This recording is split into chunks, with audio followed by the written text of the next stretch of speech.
கற்றாழை நுங்கு ஒரு தேக்கரண்டி, எலுமிச்சைச்சாறு 1 டீஸ்பூன், வெந்தய பொடி 1 டீஸ்பூன், அப்புறம் மருதாணி இலை கொஞ்சம், கரிசலாங்கண்ணி, மஞ்சள் கரிசலாங்கண்ணி கொஞ்சம், நெல்லிக்காய் ஒரு 4, கருவேப்பிலை கொஞ்சம் ஒரு 2 கீத்து 3 கீத்தாவது இருக்கணும், செம்பருத்தி பூ இலை 10, செம்பருத்தி பூ இலை 10,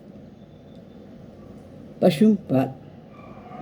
இது எல்லாத்தையும் வானிலையில் போட்டு நல்லா, இரும்பு வானிலையாக இருந்தால் நல்லது, போட்டு நல்லா அரைச்சிட்டு நல்லா கிளறிண்டே வந்தோம்னாக்கா உருண்டையாக தொகையிலாட்டம் வரும். அதை எடுத்து வழித்து ஒரு பாட்டிலில் வச்சுக்கணும்.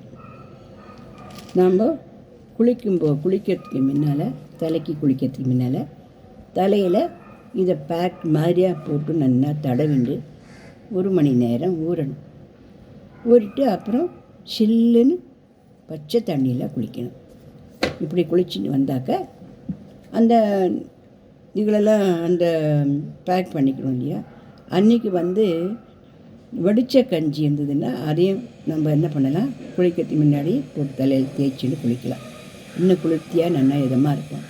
இப்படி கொண்டு வந்தாக்க தலையில் இளநரை இருக்காது, பொடுகு இருக்காது, தலைமுடி உதிர்றது இருக்காது, இந்த மாதிரி தலைமுடி பிரச்சனைகள் எல்லாமே நீங்கும். ஆனால் இதை வாரத்துக்கு 1 தரம் தான் இது பண்ணணும். மிஞ்சி போனால் 2 தரம் பண்ணணும்.